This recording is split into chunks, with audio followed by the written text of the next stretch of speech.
펴보세요. 이 프린트물은 우리가 12월부터 1월, 2월 3개월간 한 내용이에요.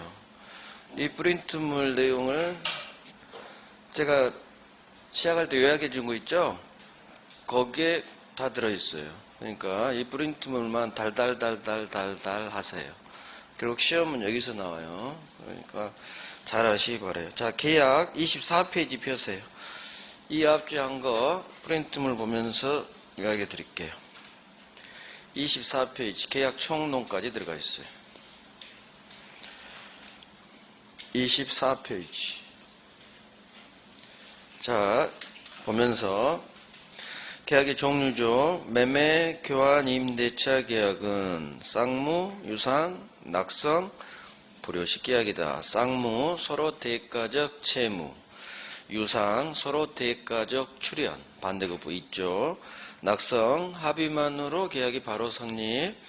불효식, 꼭 계약서 쓸 필요 없다. 반대말, 쌍무 반대 편무, 유상 반대 무상, 낙성 반대 요물. 자, 증여 사용대차는 남한주죠. 무상, 편무, 공짜, 편무. 쌍무계약은 언제나 유상계약이에요. 쌍무는 언제나 유상계약이다. 맞는 지문. 쌍무계약에서만 동시행항변권 위험부담 문제가 발생해요. 그 다음 대표적인 요물계약이 계약금 계약입니다. 계약금 계약은 합의만으로 성립하지 않아요. 실제 계약금 쏘아줘야 됩니다. 지급해야 성립하는 요물계약이다. 자, 계약의 성립. 청약이라는 의사표시하고 승낙이라는 의사표시가 서로 합치되면 계약이 성립합니다. 자, 청약은 구체적이고 확정적 의사표시라. A 건물, 대금은 5 이렇게 콱 집어서 청약해야 됩니다. 분양 광고는 청약 아니에요. 청약하도록 유도하는 거죠. 이걸 청약의 유인이라고 해요. 자, 청약의 상대방. 청약은 특정인한테 할 수도 있고 지나가는 불특정 다수인을 상대로도 청약할 수 있습니다. 자판기 생각하시고. 청약 의사표시니까 상대방에게 도달하면 효력 발생. 따라서 도달해서 효력을 발생한 후라면 이제는 철회 못하겠죠. 하지만 아직 도착 전이다. 철회할 수 있다. 의사표시를 발송한 후 사망하거나 제한능력자가 되더라도 청약 효력 발생에 아무런 영향을 미치지 않아요. 즉 나는 죽었어도 내 의사표시가 상대방에 도착하면 효력 발생한다로 끝내야 돼요. 자, 승낙기간을 정하고 청약할 수도 있고 6번 승낙기간을 정하지 않고 청약할 수도 있어요. 이달 말까지 알려주세요 하면 그 기간 내에 상대방 승낙 통지가 들어와야 돼요. 받지. 그런데 안 왔어. 받지 못했죠. 도착 안 하면 청약이 실효해서 계약은 불성립. 성립하지 않아요. 승낙기간을 정하지 않았으면 그 기간이 상당한 기간 내에 들어와야 돼요. 청약이 실효 들어오지 못하면 받지로 끝나야 돼. 도달주의. 자, 그런데 승낙기간이 지난 후 도착했네요. 연착됐다고 그래요. 승낙기간이 넘어서 도착하면 계약은 성립하지 않습니다. 하지만 이 연착된 승낙을 청약자가 새 청약으로 볼 수 있다. 법조문. 따라서 갑이 다시 여기에 승낙해버리면 계약 성립합니다. 자, 승낙은 나한테 청약한 갑한테 해야 돼요. 지나가는 불특정 다수인에 대한 승낙은 허용되지 않습니다. 자, 또 승낙은 괄호 갑이 청약한 내용 그대로 해줘야 승낙인 거예요. 5억이면 너 살래? 5억에 살래? 하니까 아니 4억이면 어때? 자, 이게 조건이나 변경을 가한 승낙. 이거 승낙 아니에요. 따라서 조건이나 변경을 가한 승낙은 갑청약 거절과 동시에 지가 새로 청약한 걸로 본다. 그대로 외워주시고. 격지자 간의 계약은 언제 성립하느냐? 승낙통지를 발송한 때. 승낙통지 발송한 때. 계약법에서 발자가 나오는 건 여기밖에 없어요. 나머지에서 발자가 나면 무조건 X지문이 장난친 거예요. 다 받지, 도달로 끝나야 돼요. 자, 당사자, 갑을 간에 같은 내용, 동일한 내용의 청약이 상호 교차됐어요. 양 청약이 상대방에 도달한 때 계약이 성립합니다. 이게 교차 청약이고, 그 다음 청약자의 의사표시 또는 관습에 의하여 꼭 승낙통지가 필요하지 않아요. 자, 오뎅 먹었을 때 승낙 의사표시로 인정되는 사실이 있는 때 성립. 안 때 X, 있는 때 성립. 이게 의사실현에 의한 계약 성립이에요. 자, 이제 계약 체결상 과실책임. 계약 체결상 과실책임은 언제 나타나느냐? 원시적 불능에서 나옵니다. 원시적 불능. 자, 원시적 불능인데 전부 불능해야 돼요. 그 다음, 매도인한테 잘못이 있어야 책임집니다. 과실이 있어야. 갑이 소유권 이전 채무자죠. 불능. 이미 날아갔던 사실을 알았거나 알 수 있었을 때 이때 책임지고, 상대방 책임 물으려면 선의무과실일 것. 따라서 RR이라면 책임 물을 수 없다. 책임지지 않는다. 자, 16번. 그러면 어떤 책임을 묻느냐? 원시적 불능은 이게 무효죠. 무효인데 유효라 믿고 지출한 손해, 신뢰, 믿을 신뢰익 배상 청구합니다. 이거 계약이 유효했더라면 내가 얻을 수 있었던 이익, 유효함으로 인하여 생길 이익, 이행이익을 넘지 못해요. 이행이익을 한도로 한 신뢰익 배상, 믿을 신, 동시항변권. 자, 잔금 날짜가 되면 등기 서류 줘야 되고 잔금 줘야 되겠죠. 쌍무계약에서 나옵니다. 그러면 자기 채무 이행하면서 동시에 이행해 줘야 되는데 지는 이행하지 않으면서 상대방한테만 이행 청구합니다. 그러면 상대방은 당신 등기 서류 줄 때까지 나 잔금 못 줍니다. 자기 채무 이행을 거절할 수 있는 항변권. 이게 동시에 이행합시다 라고 하는 동시행의 항변권이에요. 2번 동시항변권 요건 3가지. 동일한 쌍무계약에서 서로 대가적 채무가 있을 것. 두 번째, 쌍방 채무 모두 변제기 있을 것. 잔금 날짜죠. 그 다음, 지는 안 하면서 나한테만 이행 청구할 것. 그러면 동시 이행 항변권이 성립합니다. 태어납니다. 자, 쌍방 채무 모두 변제기 있어야 돼. 잔금. 따라서 중도금과 같은 것은 동시행 관계가 아니죠. 선이행 채무라고요. 선이행 채무는 먼저 이행해야 되기 때문에 동시행관계 아니다. 토지거래허가에서 협력해야 될 채무, 이것도 선이행 채무예요. 동시행관계 아니에요. 나중에 총칙할 때 3월 달에 배울 겁니다. 자, 선이행 채무는 동시행관계 아니에요. 하지만 예외. 선이행 채무를 부담하더라도 상대방 이행이 곤란할 현저한 사유가 있대요. 느낌이 와요. 그러면 나 중도금 못 줘. 할 수 있다. 동시행관계 행사할 수 있다. 불안해, 항변권. 불안하니까. 자, 상대방이 등기 서류 안 주니까 내가 잔금을 안 줘요. 이거 이행지체 아니에요. 이유, 내 잘못 없죠? 동시이행 항변권이라는 권리에 근거해서 안 주는 거예요. 이행지체 아니다. 이행지체 책임 부담하지 않는다. 자, 위험부담.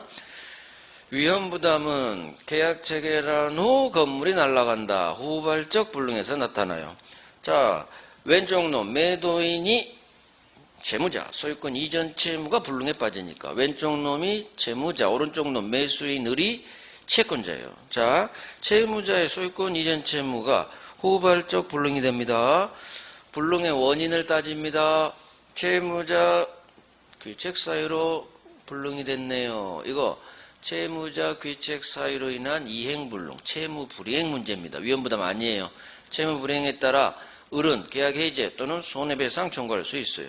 그런데 채무자 귀책 사유 없이 후발적 불능이 일어났죠. 이게 바로 반대급부인 매매대금을 갑이 을로부터 받을 수 있느냐 없느냐의 위험을 갑, 을 중 누가 부담하느냐의 위험부담 문제가 여기서 나와요. 자, 그럼 경우수. 갑은 잘못 없습니다. 채무자는. 상대방도 잘못 없어. 천재지변이죠. 태풍. 쌍방 모두 책임 없네요. 쌍방 무채. 그러면은 갑 입장에서 상대방 을이 잘못이 없죠. 태풍이니까. 잘못 없는 을에게 5억 달라고 하지 못합니다. 이행 청구하지 못한다. 위험은 따라서 갑이 부담한다. 채무자 위험 부담주의예요. 그런데 4번. 상대방 채권자가 놀러와서 불내버렸죠. 채권자 귀책 사유가 있네요. 자, 아직 안 했지만 채권자 수령지체 중 쌍방무채. 채권자가 수령을 지체했어요. 잘못했어요. 귀책사유, 채권자 귀책사 같은 말이 수령지체예요. 그러면 잘못한 을에게 돈 달라 할 수 있다. 채권자 위험 부담주의로 넘어갑니다. 3자를 위한 계약. 갑을이 매매계약 체결했는데 을이 매매대금을 제3자인 병에게 주기로 한 약정, 이걸 제3자를 위한 계약. 요청했다 갑이 요약자, 승낙했다 을이 낙약자. 을이 병한테 돈 줘야 되니까 낙약자가 채무자, 제3자는 이익을 받으니까 수익자. 자, 요약자 갑하고 낙약자 을 사이 관계, 기본관계겠지. 3자 계약 매매계약이니까 기본관계. 이에 반해서 요약자 갑하고 수익자 병 사이 관계를 대가 관계라고 해요. 한 장을 넘기셔서, 자, 요약자와 낙약자의 사이의 관계, 갑을 관계, 기본 관계 문제가 발생했어요. 이거 3자 계약 자체죠. 따라서 이거 3자 계약에 영향을 미칩니다. 하지만 요약자와 수익자, 갑병 사이 대가 관계의 어떤 문제는 저쪽 멀죠. 기본 이 3자 계약에 영향을 미치지 못합니다. 자, 제3자의 권리는 언제 발생하느냐? 제3자가 낙약자에게, 자기한테 돈 줄 놈 낙약자에게 수익 의사 표시한 때 3자 권리는 발생. 그러면 3자 권리가 발생하면 이제는 제3자 수익자는 낙약자에게 돈 주세요. 직접 이행 청구할 수 있다. 자, 수익 의사 표시에서 3자 권리가 발생했다면 3자 권리 확정. 따라서 이제는 갑을은 제3자의 권리를 변경하거나 또는 소멸시키지 못한다. 3자 권리 확정.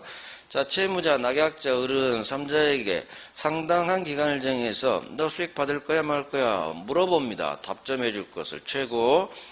그 기간 내에 답이 안 와요. 받지 못했다면 생각 없다는 거죠. 수익 거절한 걸로 본다. 받지, 거절 이렇게 연결돼야 맞는 지문. 자, 수익자는 계약 당사자가 아니에요. 제3자는. 따라서 이 계약에서 발생한 취소 해제권 3자는 절대로 행사할 수 없습니다. 취소 해제는 계약 당사자만 할 수 있는 거예요. 당사자 아닌 3자는 취소 해제할 수 없다.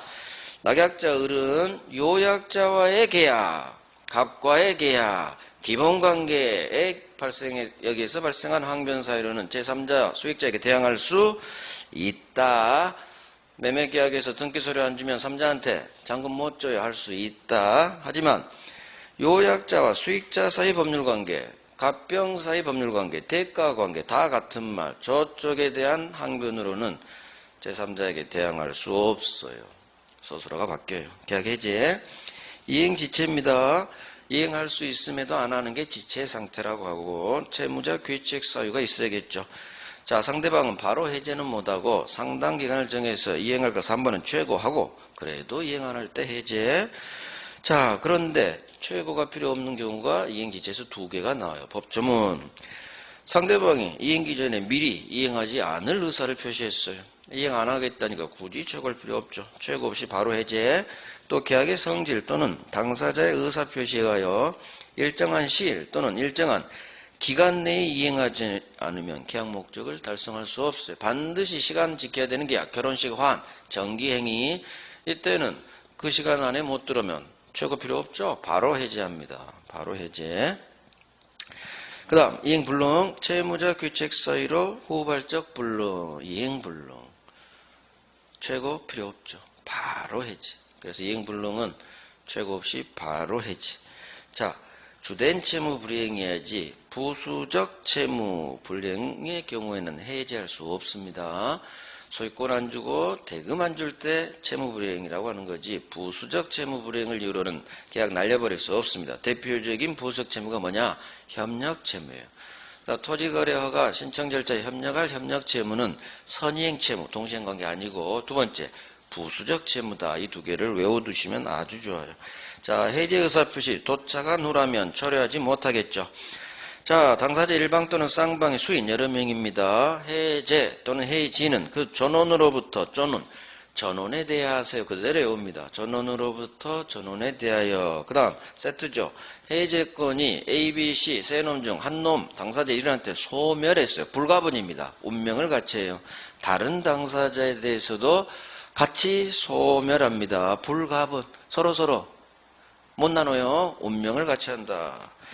해제 효과죠. 소급 처음부터 무효. 따라서 등기 넘어갔어도 말소 등기 없이 갑에게 당연 복귀. 원인행위가 무효 취소 해제로 날라갔어요. 실효됐어요. 물권복귀, 당연복귀 187조 등기 필요 없습니다. 계약 해지에는 제3자의 권리를 해야지 못해요. 이거 3월에 할 거예요. 자, 해제됐네요. 소급무효니까 서로서로 받은 거 상대방에게 원준에게 돌려줄 의무. 원상회복 의무라고 해요. 왜 부당이득이란 단어를 안 썼느냐? 반환 범위가 달라요. 그래서 원상회복 의무의 범위는 현존, 여부, 선, 악, 불문, 무조건, 받은 이익 전부 돌려줍니다. 선이라도 전부 돌려줘요. 따라서 반환할 게 금전이다. 받은 날로부터 이자 가산해서 돌려줍니다. 그대로 외우세요. 받은 날로부터 이자 가산. 그 다음 이 양 당사자의 원상회복 의무는 서로 동시에 이행해야겠죠. 그래야 공평히 맞겠죠. 동시행관계. 그 다음 해제하고 손해가 있다면 손해배상 청구할 수 있어요. 해제는 손해배상 청구에 영향을 미치지 않는다. 이유 채무불이행이 있었으니까. 그래서 채무불이행 해제이기 때문에 손해배상 청구할 수 있다. 됐어요. 프린트 보면서 하니까 더 좋죠. 3월 달에도 이제 주마다 프린트가 나갑니다. 3월에는 이제 우리 다음 주부터 하잖아요. 1월 달에 한 건 간단히 할 거고 1월 달에 하지 못한 게 아직도 우리가 절반이 남아있어요. 민총하고 물권만 해도 절반 남았고 계약법, 그 특별법까지 해야 돼요. 그래서 민법이 양이 참 많습니다. 민법이 아직도 할 게 많아요. 그래서 3월은 주마다 1월 이 내용을 제외한 파트에서 심화 과정이에요. 주로 대부분 판례가 이제 들어갑니다. 어려워져요. 그래서 1월달 과정을 소화시켜 놔야 3월 과정이 습득이 가능해요. 1월 과정도 막 헤매면은 3월 판례를 이해를 못해요. 그래서 복습 잘 하시고 다음 주부터는 수업 듣고 1월달도 마찬가지지만 특히 1월 강의를 듣고 오셔야 돼요. 1월 강의를 해당 파트 3월 첫 주에 법률행위하고 의사표시 다 가버려요. 일주에 4시간 동안. 그러면 법률행위하고 의사표시 1월 강의를 들으시든지 아니면 최소한 프린트물이라도 보고 오셔야 돼요. 그래야 진도에 쭉쭉 여러분들이 따라올 수 있어요. 그래서 3월 과정은 1월에 하지 않은 과정 내용 위주로 갈 거예요. 대부분 판례겠지. 따라오기 벅차요. 어렵고. 그래서 꼭 강의 한번 들으시고 주말을 이용해서. 당분간은 민법 해야 돼요. 계속 3월, 4월까지는 학개론하고 민법 1차 과목에 투자하셔야 돼요. 1차 점수가 안 나오면 나중에 2차에 전념하기가 불안하거든. 그래서 1차 과목을 지금 하는 시기에 1월, 2월, 3월, 4월까지 최소. 5월부터 2차 과목은 이제 거기에 매진하는 거고 당분간은 1차 과목. 특히 민법이죠. 민법이 학개론의 양의 2배입니다. 특별법이 얼마 많은지 알아요? 민법 양 많아. 자, 그래서 꼭 한번 들으시고 민법 공부 열심히 하기 바라요. 자, 오늘 이제 마지막 우리 과정, 1월 과정, 12월 과정 마지막 계약법 강론 갑니다. 계약법 강론.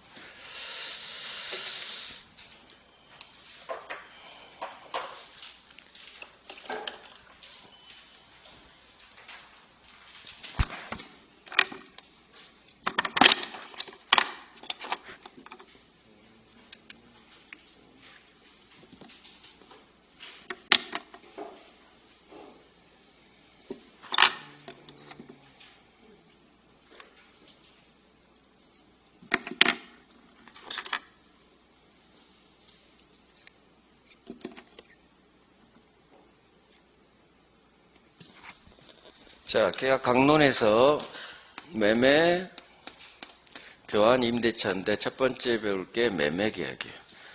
매매계약은 맨 처음에 볼 게 매매계약의 성립. 성립과 관련해서 2개를 배워요. 일방 예약하고 계약금을 배워요. 계약금 계약. 두 번째 매매의 효력. 매매 효력에서 법조문 몇 개 배워요. 그 다음 매도인의 담보 책임. 그 다음에 마지막으로 환매. 그래서 매매는 옥차가 4개예요. 4개. 성립과 관련해서 계약금 계약, 매매 효력, 그 다음 매도인의 담보 책임, 그 다음에 마지막이 환매예요. 가장 중요한 게 계약금 계약. 여기서 한 문제. 그 다음에 매도인의 담보책임. 여기서 한 문제. 그래서 매매는 계약금하고 담보책임을 꽉 잡습니다. 환매 3년에 한 번씩, 효력도 3년, 4년에 한 번씩, 일방예약은 10년에 한 번. 그래서 그 다음 중요한 게 환매가 효력 비슷하게 3, 4년에 한 번씩 나와요. 계약금, 담보책임 해마다 나온다 생각했어요. 매매가 두 문제 나오는데 계약금하고 담보책임이 거의 해마다 나오고 간혹 이놈들이 쉴 때 이쪽이 나와요. 한 문제가. 그래 중요도를 알고 공부합니다. 자, 지금은 이제 1월이니까 쭉 기초 닦아야 되겠죠. 자, 매매 페이지가 420페이지예요. 오늘은 조문 위주로 쑥 갈 거예요. 자, 매매란 게 뭐냐? 재산권 주고 대금 주고 그게 법조문이죠. 매매는 당사자 일방이 왼쪽 놈 갑이 소유권과 같은 재산권을 상대방에게 이전할 것을 약속하고 상대방 매수인들은 반대급부로서 대금 지급할 것을 서로 약속함으로써 성립하고 효력이 생깁니다. 재산권 주고 대금 주고 재산권 밑줄 대금 밑줄이요. 반대급부가 대금입니다. 그럴 때 매매요. 반대급부가 같은 소유권이면 이건 교환계약이 돼버리는 거예요. 그래서 재산권 주고 대금 주고. 자, 두 번째 조문이 뭐냐? 매매 규정은 매매 이외의 다른 유상계약에 갖다 씁니다. 매매가 유상계약의 대표계약이에요. 그래서 다른 유상계약에 매매 법조문을 막 갖다 써요. 준용한다 그래요. 자, 그러면 내용 봅니다. 매매는 재산권 주고 대금 주고 쌍무 밑줄 유상 낙성 불요식 계약. 재산권 주고 대금 주고 같이 밑줄 쳐요. 재산권 밑줄 두 번째 줄 대금 밑줄. 밑줄은 쭉 긋는 게 아니에요. 단어 분절해서 그거요. 눈에 띄어야 돼. 나머지 눈으로 읽는 거예요. 나중에는 밑줄만 보는 거예요. 재산권 그러면 떠올라요. 재산권 밑줄 대금 밑줄. 재산권 주고 매수인들은 대금 주고 서로 채무 있으니까 쌍무 반대급부 있으니까 유상 합의만으로 성립해요. 낙성 계약서 쓸 필요 없어요. 불효시 이미 했어요, 우리. 자, 그래서 2번. 매매는 재산권 이전을 목적으로 하죠. 자, 타인 권리도 매매 목적이 될 수 있다. 타인 권리도 매매 목적이 될 수 있다. 나중에 이거 담보책임, 매매 효력 조문에 나와요. 일단 꼭 자기 소유 물건만 팔 수 있는 게 아니라 타인 소유 물건도 팔 수 있습니다. 소유권 취득해서 넘겨주면 되거든. 그래서 타인 권리 매매 유효 이렇게 외워주세요. 타인 권리 매매 유효, 타인 권리 매매 유효. 할 수 있다, 팔 수 있다. 그 다음 반대급부는 무조건 돈입니다. 금전에 한해요. 매매 대금은 금전에 한해요. 소유권과 같은 재산권이 매매가 아니에요. 그래서 매매 대금은 금전에 한한다. 밑줄 하시고. 그 다음 매매 규정은 다른 유상계약, 교환임대차 계약에도 준용합니다. 밑줄. 다 우리 기출 지문이에요. 자주는 안 나와서 그렇지 나와요. 그래서 매매가 유상의 대표, 다른 유상계약에 갖다 씁니다. 대표적인 게 담보책임 규정을 대부분 갖다 써요. 자, 이제 매매 성립. 첫 번째 나오는 게 매매 예약이죠. 자, 매매 예약은 자주는 안 나오는데 그래도 간혹 나올 때가 있어요. 해야 돼요. 자, 일방 예약이란 게 뭐냐? 이걸 봐야 돼요. 우리 법 전문이 매매의 일방 예약이라고 돼 있죠? 자, 이 말이 꽤 어려워요. 봐봐요. 일방 예약이란 게 뭐냐? 일단 예약이란 게 뭐냐? 우리 예약하고 식당 가죠? 똑같아요. 매매하기 전에 미리 찜하는 게 예약을 걸었다 그래요. 그러면 갑과 을이 매매에 대해서 예약을 했다. 예약을 걸었다는 얘기는 나중에 본계약을 체결하겠다는 얘기예요. 이 예약은 본계약 체결하기 전에 계약이에요. 따라서 예약의 성질, 예약은 계약입니다. 약속했죠? 예약, 미리 한 약속이에요. 미리 한 계약, 이게 예약이거든요. 따라서 예약은 계약이다. 그 다음 본계약, 나중에 본계약을 체결할 채무가 발생하기 때문에 권리, 의무, 채권, 채무가 발생한다. 예약은 언제나 성질, 언제나 채권 계약이에요. 계약이긴 한데 무슨 계약? 채권 계약. 왜? 본계약 체결 채무가 발생하니까. 그래서 나중에 본계약을 체결할 채무가 발생하니까 채권행위, 채권 채무가 발생하니까. 그래서 예약은 언제나 채권 계약이다 하면 맞는 질문. 이게 3번 나왔어요. 예약은 언제나 채권 계약이다. 그러면 내가 미리 아파트를 찜해서 가보고 예약을 하는 건데 일방 예약이란 게 뭐냐? 예약은 나중에 본계약합시다 이렇게 일방적으로 의사표시 쏘아버리면 바로 본계약이 체결돼 버려요. 즉 예약은 예약 완결권이라는 형성권에 해당돼. 예약 완결권이라는 형성권. 본계약 체결합시다. 의사표시만 쏘면 본계약이 체결돼요. 이걸 갑하고 을 중 한쪽만 예약 완결권을 가지고 있는 걸 일방예약이라고 해요. 자, 일방예약이 뭐냐? 개념을 알아야 되니까 예약 완결권이라는 형성권을 갑을 두 놈 중 어느 일방만이 갖고 있을 때 이걸 일방예약이라고 해요.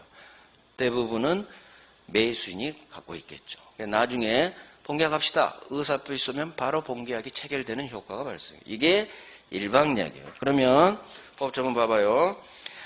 제1항 매매의 일방예약은 상대방이 예약 완결권 갖고 있는 놈이 을이 갑을 상대로 매매를 완결할 의사를 표시한 때 바로 매매 효력이 생겨요. 즉 예약 완결권이라는 형성권에 속한다는 얘기예요. 의사 표시하면 바로 본계약 체결 효력이 생긴다. 그 말이에요. 이 조문 그대로 나와요. 일방예약은 상대방이 예약 완결권을 가진 상대방이 본계약합시다. 이게 매매 완결 의사 표시예요. 예약 완결권 행사예요. 그러면 바로 본계약 체결에 이 매매는 본계약을 말해요. 본계약 매매 효력이 생긴다. 자, 그러면 밑에 조문은 뭐냐? 중요하진 않지만 자, 전항 의사표시 기간을 정하냐했다. 예약 완결권을 언제 행사할지 기간을 정합니다. 정하지 않을 때도 있어요. 이와 같이. 그러면 예약자는 즉 갑은 상대방한테 너 예약 완결권 행사할 거야 말 거야 그 여부에 답 좀 해줄 것을 물어봅니다. 기간 안 정하면 하염없이 기다릴 수 없잖아요. 항상 물어본다. 최고. 그러면 이달 말까지 알려줘 했는데 확답을 받지 못했어. 연락 없었죠. 그러면 생각이 없는 거예요. 따라서 그러면 이제는 아하 상대방은 본계약 체결 의사가 없는가 보구나 해서 법이 이때 확답을 받지 못하면 예약은 효력을 잃는다. 항상 거절, 소멸, 잃는다로 끝나. 연락 없으면. 이게 예약 완결권 행사 여부에 관한 최고예요. 최고. 자, 그러면 의봐요. 예약은 본계약 체결 의무가 있기 때문에 채권 채무가 발생해. 자, 예약은 언제나 채권계약이다. 예약은 언제나 채권계약. 요요. 예약은 일단 계약을 하셔야 돼. 일단 미리 하는 계약, 예약, 계약. 앞에 하나 더요. 본계약 체결할 채무가 발생하니까 채권계약이다. 언제나. 밑줄 하시고. 자, 예약이 종류가 있는데 다른 건 안 나와요. 한 장 넘겨서 일방예약만 나와요. 우리 법조문인 일방예약. 일방예약 개념이 뭐냐? 거기 있죠. 첫 번째 줄 중간. 예약 권리자가 상대방에 대해서 본계약 체결합시다. 의사 표시하면 바로 매매 본계약 성립. 이게 바로 일방예약이에요. 일방. 그런데 세 번째. 예약 완결권을 가진 놈이 두 놈 중 당사자 세 번째 오른쪽. 어느 한쪽만 가졌죠? 어느 한쪽만 가졌죠? 세 번째 줄 맨 오른쪽. 예약 완결권을 갑을 중 일방만이 갖고 있죠? 그게 일방예약이란 얘기예요. 그래서 일방예약이 되게 어려운 말이에요. 자, 정리해봐요. 본계약 체결 의사 표시하면 바로 매매계약 성립하죠? 거기 밑줄이에요. 이게 예약 완결권이나 형성권이요. 이 예약 완결권의 형성권을 세 번째 줄. 이 매매 완결 의사 표시할 권리 이게 예약 완결권이라는 형성권을 그 말이에요. 두 놈 중 당사자 어느 한쪽만 가져. 이게 일방예약이란 얘기예요. 그냥 그것만 밑줄 치고 그걸 이해를 하시란 얘기예요. 예약 완결권을 두 놈 다 갖고 있으면 쌍방인데 이건 절대 시험에 나온 적도 없어요. 다른 건 보지도 마시고 일방예약이 뭔지 예약 완결권이라는 형성권을 갑을 중 어느 한쪽만 갖는다. 그래서 앞자가 일방이에요. 자, 잘 모르겠으면 3번. 예약은 맨 오른쪽 일방예약으로 추정합니다. 거기도 밑줄. 예약은 4가지 종류가 있는데 그중 일방예약으로 추정해요. 왜? 법조문이 일방예약 규정해놨죠? 법조문이 일방예약으로 해놨으니까 잘 모르겠으면 예약은 일방예약으로 추정해요. 법조문에 있는 대로. 밑줄. 자, 그래서 4번 예약 완결권. 예약 완결권은 밑에 성질 가봐요. 2번 예약 완결권은 일방적 의사표시만 있으면 바로 본계약이 체결돼요. 따라서 이거 형성권이다. 형성권인데 이걸 갑을 쌍방 중 한 놈만 갖고 있어. 일방만이. 그래서 앞에 일방이 붙는 거예요. 일방예약. 자, 됐어요. 이 정도 하고 계약금 갑니다. 계약금. 나머지는 이제 3월에 할 거예요. 오늘 임대차까지 법조문 쭉 한번 스크린 해야 돼요. 계약금. 계약금은 매매에서 담보 책임하고 가장 중요하죠. 계약금 우리 많이 들어봤어요. 갑과 을이 매매 계약을 할 때 5월 1일 날 대금은 5. 갑 소유 아파트를 팝니다. 보통 계약금을 걸어요. 보통 10% 걸어요. 5천만 원. 계약금은 5천만 원 쏘아줘야 돼요. 그래야 계약금 계약이 성립. 자, 그러면 6월 1일 날 중도금 주기로 하고 7월 1일 날 잔금 주기로 하고 이런 식으로 계약서를 써요. 그러면 이 계약금이라는 게 뭐냐 이게예요. 계약금은 왜 계약금을 거는 거니? 계약금의 기능. 우리 법조문은 계약금을 걸면 서로 이행에 착수하기 전이라면 언제든지 이 계약을 없애버릴 수 있는, 해제할 수 있는 힘을 줘요.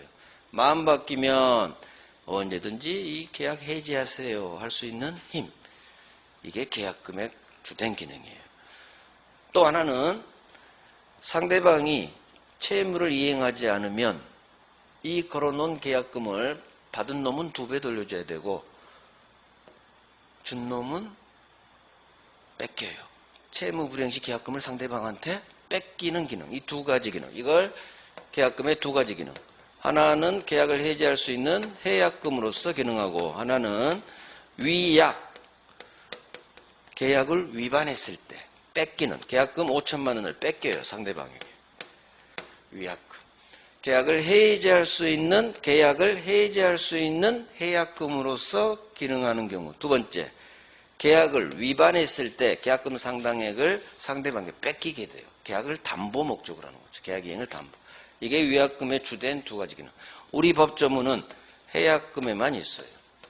해약금에 관해만 법조문이 있고 위약금은 법조문이 없고 따라서 특약을 걸어야 돼요. 위약금을 한다. 자, 해약금을 봅니다. 그러면 어떻게 해지하느냐? 준 놈, 우리 교부자인데 계약금 5천만 원을 준 교부자. 매도인은 계약금 받겠죠. 수령자. 자, 계약해놓고 계약을 해지한대. 그러면 상대방은 피해를 받겠죠. 따라서 해지할 때는 손해를 봐야 돼요. 그래서 교부자 을이 마음 바뀌어서 이 계약을 괜히 했다 해서 해지하고 싶을 때는 계약금을 포기해야 돼요. 교부자는 포기. 자, 갑이 해지하고 싶어. 그러면은 이놈도 계약금 5천만 원을 손해봐야 돼요. 받은 5천에 2배, 1억을 100 상환. 그러니까 수령자는 2배, 100을 매수인한테 상환하면서 해지 들어갑니다. 이게 교부자는 포기하고 수령자는 100을 상환하면서 이 매매계약을 해지할 수 있는 해약금 기능이에요. 그게 법조문에 있어요. 자, 그러면 제1항 봐요. 법조문 제목이 해약금으로 되어 있죠. 해약금. 해약은 뒤에가 계약이고 해자는 해제의 준말이에요.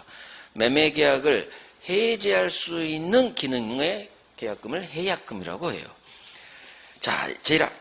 매매의 당사자 일방이 어느 한쪽이 매수인이에요. 매수인 을이 갑하고 계약할 때 금전, 기타 물건을 계약금 명목으로 상대방에게 교부했어요. 교부한 때. 즉 매수인이 계약금 주겠죠? 매도인한테 매수인이 계약금을 교부했어요. 자, 그런데 당사자 간에 다른 특약이 없다면 당사자 어느 한쪽이 서로 어느 한쪽이 이행에 착수할 때까지 계약금을 준 교부자는 포기하고 계약금을 받은 수령자는 그 배액을 상환하면서 이 매매계약을 해지할 수 있다. 자, 교부자는 포기, 밑줄, 수령자는 배액 상환, 해지할 수 있다. 해제, 밑줄. 이게 해약금으로서 작동하는 계약금 기능이에요. 교부한 때, 두 번째 줄, 계약금을 상당히 교부한 때죠. 교부하기로 약정하고가 아니죠. 그래서 요물계약이 나오는 거예요. 계약금 계약은 반드시 계약금 실제 교부해, 지급해야 성립하는 요물계약이 여기서 나와요. 이 법조문 때문에. 교부한 때, 즉 실제 지급해야 계약금 계약이 성립한다. 요물계약이 여기서 나와요. 그 다음 해제할 수 있는 시기, 이행에 착수하기 전에만 계약금 해제가 가능해요.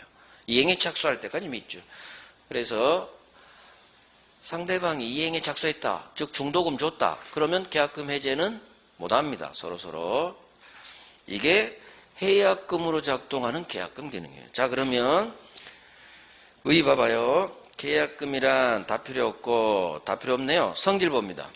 자, 봐봐요.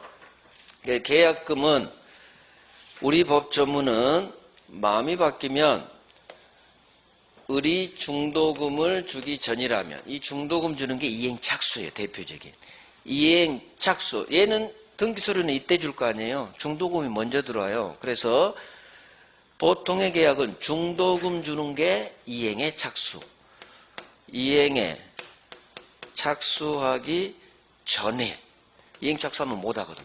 이행착수 전에 계약금을 준 교부자는 계약금 5천만 원 포기하고 해제. 갑이 해제하고 싶다. 수령자는 계약금 받은 2배, 100 상환하면서 해제.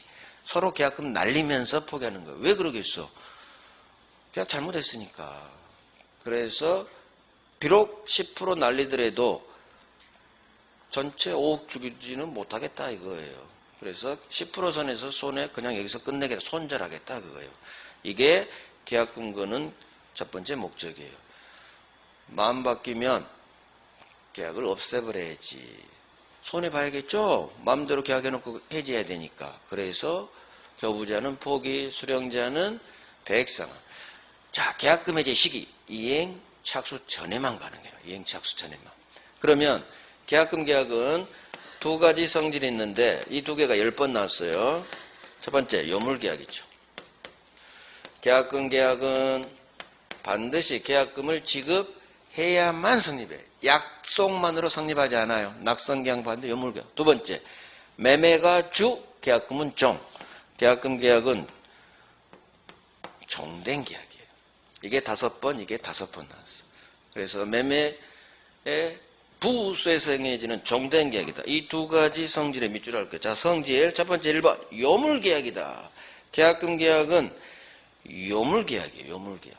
즉 약정만으로는 계약금 계약은 성립하지 않아요. 실제 쏘아줘야 됩니다. 계약금 지급해야 계약금 계약이 성립하는 요물계약이다. 밑줄 별 3개 하시고, 그 다음 오른쪽 종된 계약이다. 제목 2번 동그라미 2번 매매가 주, 계약금 계약이 종. 이렇게 외우세요.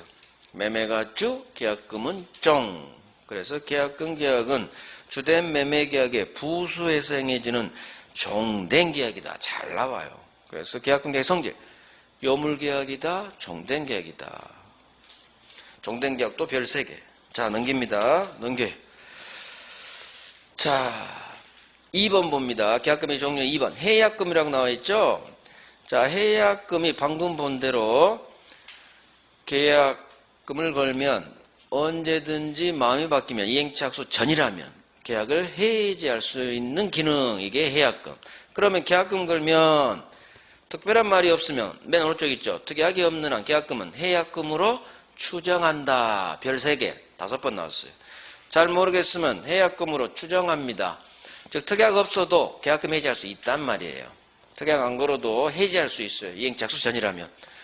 왜? 법 조문이 해약금으로 규정해놔서 그래요. 아까 일방약도 예약 종류가 4개인데 잘 모르겠으면 일방약으로 추정한다. 왜? 법 조문이 일방약만 규정해놔서 그래요. 그러니까 예약은 일방약으로 추정, 계약금은 해약금으로 추정. 왜 그러느냐? 법 조문 때문에 그래요. 법 조문이 이놈만 규정해놔서 그래요. 그래서 계약금은 해약금으로 추정한다 하면 맞는 지문이에요.